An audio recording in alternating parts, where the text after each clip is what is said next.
Ça fait 4 ans que nous tirons la sonnette d'alarme et que nous disons aux autorités françaises et européennes qu'il faut faire attention à ce régime, qu'il faut se mettre du côté du peuple algérien, non pas du côté du régime algérien.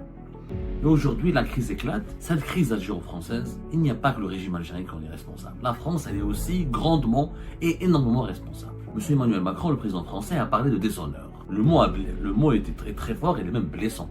La responsabilité de la France, c'est que c'est elle qui a habitué le régime algérien, notamment le régime Tebboune, à une complaisance, à une amitié généreuse, à des largesses, à des cadeaux, à un soutien sans faille, de pratiquement 2020 à 2024. On rapporte beaucoup de choses sur le fils de Chengueleha en France, avec ses comportements, avec certains hommes d'affaires français, ses réunions à Paris, avec des juges de la cour militaire de Blida, qui viennent jusqu'à Paris, qui font la fête, qui organisent des affaires pour tricuter des marchés. Est-ce que les autorités françaises ont enquêté une seule fois sur le fils de Chengueleha? La grande mosquée de Paris, qui est elle-même le visage emblématique de la complicité de la France avec l'Algérie. La France ne dit rien. Elle n'a jamais emmerdé la grande mosquée de Paris. Le recteur de la grande mosquée de Paris n'a jamais été emmerdé. Pourquoi Emmanuel Macron n'a pas parlé du déshonneur en août 2022, quand il était à Alger à Oran? Ça fait 4 ans que nous tirons la sonnette d'alarme et que nous disons aux autorités françaises et européennes qu'il faut faire attention à ce régime, qu'il faut écouter un peu la population algérienne, qu'il faut se mettre du côté du peuple algérien, non pas du côté du régime algérien. Et aujourd'hui, la crise éclate et on s'intéresse à nous, on nous donne la parole. J'ai envie de dire une chose. Je pense qu'un devoir de vérité s'impose. Il faut être honnête. Il faut être très honnête. Quand on aime son pays, quand on veut du bien à son pays, quand on est un vrai patriote, et quand on lutte pour l'intérêt général de son pays, pour l'intérêt suprême de son pays, il faut faire preuve d'honnêteté. Cette crise algéro-française, il n'y a pas que le régime algérien qui en est responsable. La France, elle est aussi grandement et énormément responsable. Le 6 janvier dernier, M. Emmanuel Macron, le président français, a parlé de déshonneur. Le mot était très très fort et il est même blessant. Il est très blessant. Moi, j'ai parlé à beaucoup de sources proches du régime, bien introduites au sein du CRA algérien, qui m'ont dit, Abdou, c'est très blessant. Ça nous a vraiment blessés. Comment on peut parler de déshonneur? Déshonneur, c'est très fort. Mais il ne s'agit pas de dire qu'il y a eu raison, qu'il y a eu tort. Parce qu'en réalité, les deux pays ont eu tort. Les deux autorités, pas les deux pays. Les pays, parce que les pays, c'est quoi? Un pays, c'est d'abord une population. Le peuple algérien et le peuple français sont pris en otage dans cette crise qui devient extrêmement violente et dramatique et alarmante et qui risque de se retrouver une crise sans issue pour les deux pays. Parce que les peuples, il y a effectivement des Français racistes, nostalgiques de la colonisation algérienne, la colonisation française de l'Algérie, et des Français qui sont idiots et xénophobes. Il y a aussi beaucoup d'Algériens qui sont francophobes et qui mélangent le passé avec le présent et qui veulent responsabiliser les jeunes Français d'aujourd'hui pour des choses, pour un passé qui ne les concerne pas et concerne leurs ancêtres. Dans les deux côtés, il y a des idiots et des cons. Mais les peuples n'ont rien à voir dans cette crise parce que tout le problème est au niveau de la responsabilité des décideurs. Quelle est la responsabilité de la France? On parle beaucoup de la responsabilité de l'Algérie. La responsabilité de la France, c'est que c'est elle qui a habitué le régime algérien, notamment le régime Tebboune, à une complaisance, à une amitié généreuse, à des largesses, à des cadeaux, à un soutien sans faille de pratiquement 2020 à 2024. Il y a eu 3 moments de crise. La diffusion des documentaires favorables au Hirak et contre le régime algérien par des chaînes de télévision françaises en mai-juin 2020. Les déclarations de Macron contre le système militaire et la rente mémoriale du régime algérien en octobre 2021 et l'affaire Amira Bouraoui de février 2023. Mais mis à part ces 3 séquences, il faut dire la vérité. Emmanuel Macron et l'État français ont adopté le régime Tebboune. Ils en ont fait de lui leur enfant chéri. Je vous donne des exemples très concrets. Il y a pas mal de... Aujourd'hui, la France parle de Boualem Sansal et elle fait de Boualem Sansal une affaire d'État. Or, il y a eu pas mal de franco-algériens qui ont fait de la prison, qui ont été persécutés en Algérie, et la France n'a rien fait pour eux. Je donne des exemples concrets. Par exemple, Hussein Rjala, qui est un réalisateur franco-algérien, qui est bloqué en Algérie depuis août 2023, après la confiscation de son passeport à l'aéroport Alger. C'est un résident en France, un franco-algérien qui s'est rendu en Algérie parce qu'il voulait faire, il a voulu faire un travail critique, qui a été jugé critique par le gouvernement algérien. Et il a laissé ses 2 enfants en France. Il est bloqué jusqu'à aujourd'hui. Son passeport a été confisqué. Personne ne s'est mobilisé pour lui en France. Le professeur de danse franco-algérien Omar Eit Yahya, connu dans les milieux de l'activisme, etc., et dans son milieu artistique, le nom de Assalas. Il est incarcéré à Tizi Ouzou depuis le 21 avril 2024. Il a été arrêté quelques jours après son arrivée, passe dans son village à Tizi Ouzou, partir à Tizi Ouzou, et il a été présenté devant un juge d'instruction qui l'a placé en détention provisoire, parce qu'on lui reproche d'être proche du MAC. Mais c'est un franco-algérien, c'est un artiste. Parce qu'il a des incointances où il connaît des gens au sein du MAC, il est un terroriste. La France ne s'est jamais mobilisée pour lui. D'autres, la liste elle est longue. Jamila Bentouis, l'activiste algérienne qui a été condamnée, elle par contre elle a été libérée vers la fin de l'année 2024. Apparemment c'est la seule qui a pu sortir dans le cadre de la grâce qui a été décidée par le président Abdelmadjid Tebboune le 25 décembre dernier, mais elle a été condamnée, rappelons-nous, à 2 ans de prison ferme. Et elle a été incarcérée avant de son procès le 27 juin 2024. Elle faisait de la prison depuis mars 2024, depuis le 3 mars 2024. Elle est franco-algérienne et personne ne s'est intéressé à elle. Et la liste, elle est encore longue. Il n'y a pas que Boualem Sansal. La France se réveille avec Boualem Sansal et découvre la cruauté de la dictature en Algérie. Mais la dictature en Algérie, elle dure bien avant Boualem Sansal. Et pendant ce temps-là, la France n'a pas fait grand-chose. Faut dire la vérité. Rappelez-vous, je rappelle à M. Macron une vérité. Que M. Macron nous... Est-ce que vous vous rappelez de l'interview de M. Macron qui date de janvier 2023 avec Kamel Daoud publiée dans les colonnes du magazine Le Point le 11 janvier 2023. Cette interview intitulée « Je ne demande pas pardon à l'Algérie, j'explique pourquoi ». Et c'est une longue interview que vous pouvez relire. Et à un moment donné, Kamel Daoud, l'écrivain algérien, franco-algérien maintenant, parce qu'il a la nationalité française lui aussi, demande à Emmanuel Macron, il lui dit voilà, mais le régime algérien accuse la France d'héberger des opposants, des activistes, qu'elle qualifie d'agitateurs, ou des fois qu'elle accuse de terrorisme, et elle demande régulièrement à la France de les expulser. Qu'est-ce que vous en pensez? Il a eu une réponse extrêmement troublante, qui m'a troublé, moi, en tant que réfugié politique en France. Il a dit oui, le droit de la liberté d'expression est garanti en France, ce n'est pas moi qui décide, c'est la justice qui doit décider de ces demandes d'extradition, mais on ne peut pas, je dénonce aussi les excès de la liberté d'expression. Il ne faut pas diffamer les dirigeants algériens. Il a parlé de diffamation, comme quoi nous les opposants algériens, on diffame beaucoup, etc. Attends, mais c'est nous qui diffamons? Le régime algérien, il a mis les photos de nos femmes, de nos enfants, de nos familles, dans des clips de propagande, des enfants sont pris en otage, des journalistes condamnés à mort comme moi, des opposants et des activistes, des simples journalistes sont incarcérés régulièrement, certains sont torturés comme Mustafa Benjema, des activistes sont torturés, le Conseil des droits de l'homme de l'ONU a été saisi. Et M. Macron, le président de la France, il demande aux opposants algériens de ne pas diffamer, comme si c'est nous qui diffamions. Sachant qu'il y a des procès en France pour diffamation, moi par contre, en tant que journaliste indépendant classé opposant, parce que moi je suis journaliste d'abord, je ne suis pas opposant, je suis journaliste indépendant, mais l'indépendance du journalisme est considérée comme une forme d'opposition politique en Algérie en ce moment.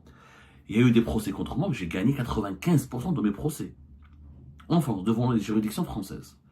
Les opposants algériens en France, moi par contre, par exemple, j'ai eu une quinzaine de procès depuis mon installation en France en 2019. Une quinzaine de procès. À travers plusieurs tribunaux, le Sud, jusqu'à Paris, jusqu'à la Normandie, jusqu'à plusieurs tribunaux français. Par contre, de quand est-ce que les juges français ont saisi les biens des dirigeants algériens?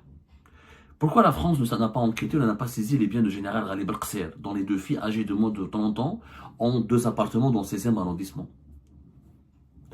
Pourquoi la France ne s'intéresse pas aux biens des dirigeants algériens? Pourquoi la France ne demande pas des comptes au régime algérien lorsque le régime l'attaque, alors que la majorité des familles et des membres de la famille des dirigeants de ce régime qui attaque, qui diabolise la France, vivent en France. Saïd Chengueriha, chef d'état-major, son fils, Chafir Chengueriha, il vit en France, il a étudié en France, il est resté en France, il est payé en France, ou il redemande au niveau de l'ambassade d'Algérie en France. Pourquoi la France ne dit pas, allez, vous m'attaquez, le régime algérien, vous considérez que je suis un ennemi de votre pays? Pourquoi la France ne vire pas le fils de Chengueriha? Pourquoi on ne lui demande pas de quitter la France pour aller rentrer en Algérie? Le ministre de la Communication, l'actuel ministre de la Communication, l'actuel Mziane, qui a parlé récemment, qui a critiqué la France, Soumana Belich, ou qui a dit la France est un ennemi. C'est pas la peine de reproduire voilà, Mziane, comment il s'appelle? Mais il y a un inconnu, Mohamed Mziane. Mohamed Mziane, il a attaqué la France récemment dans pour répondre à 2 jours, pour répondre aux critiques d'Emmanuel Macron. Donc Mohamed Mziane, ses 2 enfants étudient en France, ils sont établis en France. Ils profitent du système éducatif français, ils profitent de la qualité de vie en France. Pourquoi la France ne dit pas à ses enfants de quitter l'Algérie, de quitter la France, d'aller en Algérie? Et les exemples sont légion.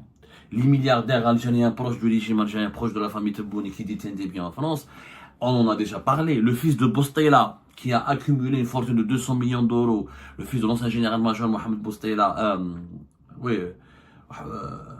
Mohamed Boustela, qui s'appelle Mohamed Lamine Boustela, son père, comment il s'appelle? Ahmed Boustela. Il détient des appartements, des actifs financiers, immobiliers en Europe et en France. La France n'a pas voulu l'extrader. Elle a refusé de l'extrader vers l'Algérie.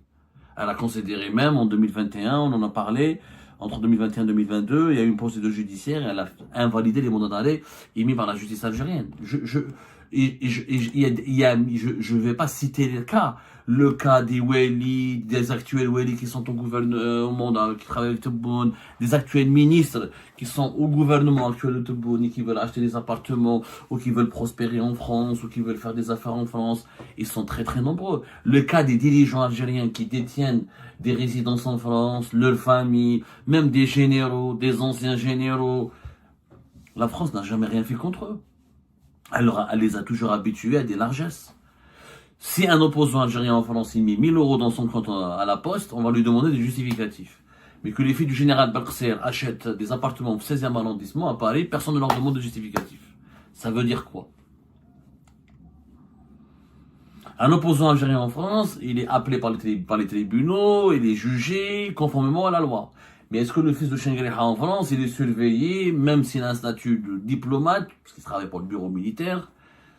On rapporte beaucoup de choses sur le fils de Chengueleha en France, avec ses comportements, avec certains hommes d'affaires français, ses réunions à Paris, avec des juges de la cour militaire de Blida, qui viennent jusqu'à Paris, qui font la fête, ils organisent des affaires pour truquer des marchés.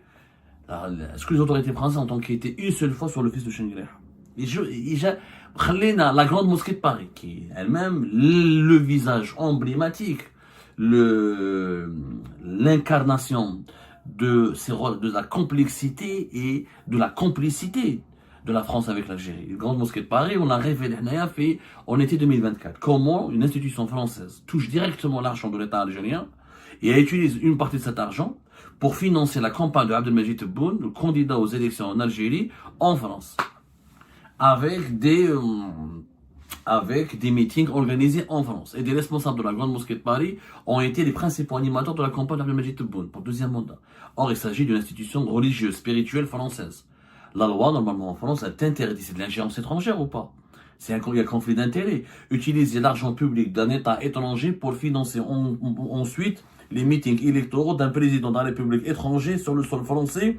Et ce président, c'est lui-même qui a rappelé à 3 reprises l'ambassadeur algérien, et c'est lui-même qui, aujourd'hui, accuse la France d'être son ennemi. Il demande à la France des excuses, alors qu'il a financé aussi une partie de sa campagne en France. Il a organisé une partie de sa campagne sur le territoire français. Et la France ne dit rien.